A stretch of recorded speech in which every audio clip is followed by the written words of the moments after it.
السلام علیکم ورحمۃ اللہ وبرکاتہ۔ رمضان المبارک کے بعد ایک مومن کے لیے عشر ذوالحج کے مہینے کے پہلے 10 دن بڑے ہی عظمت والے دن ہیں، جس کے بارے میں رسول اللہ صلی اللہ علیہ وسلم نے فرمایا، لوگوں، سال کے جتنے بھی ایام ہیں، سب سے فضیلت والے دن ذوالحج کے پہلے 10 دن ہیں۔ اس لیے فرمایا، ان 10 دنوں میں جو نیکیاں کرتا ہے، عمل صالح کرتا ہے، اچھے کام کرتا ہے، جو اجر و ثواب اس کو نصیب ہوتا ہے، اور یہ اعمال اتنے اللہ کو محبوب ہوتے ہیں، سال کے بقیہ ایام میں اتنے اعمال محبوب نہیں ہوتے۔ اللہ کی راہ میں جہاد کرنا، دین کی سربلندی کے لیے کافروں کے ساتھ جہاد کرنا، وہ ابھی اصل نہیں، ان 10 دنوں میں کی گئی نیکیوں کے برابر جہاد جیسا عظیم کام بھی نہیں ہو سکتا۔ ایک شکل ہے کہ انسان اللہ کے دین کی سربلندی کے لیے کفر کے سامنے کھڑا ہوتا ہے، جان کا نذرانہ بھی پیش کر دے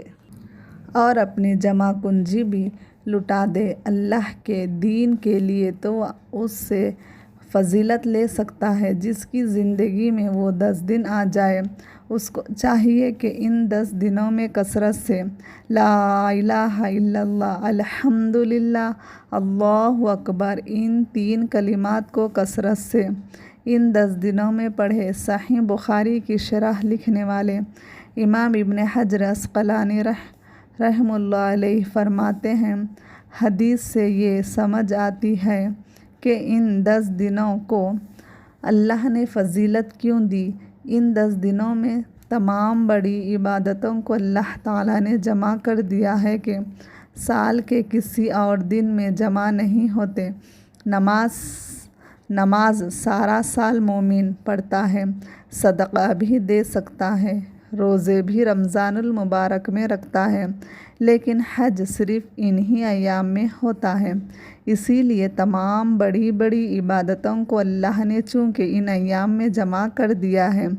اس لیے ان ایام کی سارے سال کے دنوں پر فضیلت حاصل ہے۔ امام ابن تیمیہ رحمۃ اللہ علیہ سے پوچھا گیا، رمضان کے آخری 10 راتوں کی تو بہت فضیلت ہے، لیلۃ القدر بھی اس میں آتی ہے، پھر وہ افضل ہے کہ یہ افضل ہے؟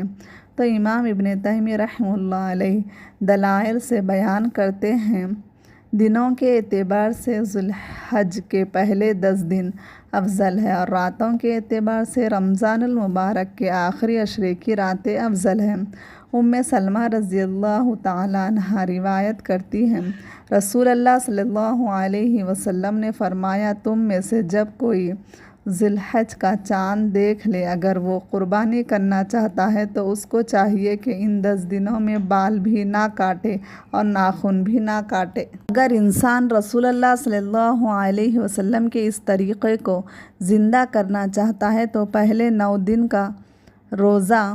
رکھے۔ آپ صلی اللہ علیہ وسلم پہلے 9 دن کا روزہ رکھتے، یوم عاشوراء 10 محرم کا بھی روزہ رکھتے، ہر مہینہ ایام 20 کے روزے رکھتے، 13، 14، 15 جو چاند کی ہیں، ان 3 ایام کا روزہ رکھا کرتے تھے۔ اور آپ کا معمول مبارک یہ بھی تھا، آپ پیر کے دن کا، جمعرات کے دن کا بھی روزہ رکھا کرتے تھے۔ رسول اللہ صلی اللہ علیہ وسلم سے سوال کیا گیا، عرفہ کے دن کے روزے کے بارے میں سوال کیا گیا، آپ نے فرمایا، جو عرفہ کے دن کا روزہ رکھتا ہے، اللہ رب العزت اس کے 2 سال کے گناہوں کو معاف فرما دیتے ہیں۔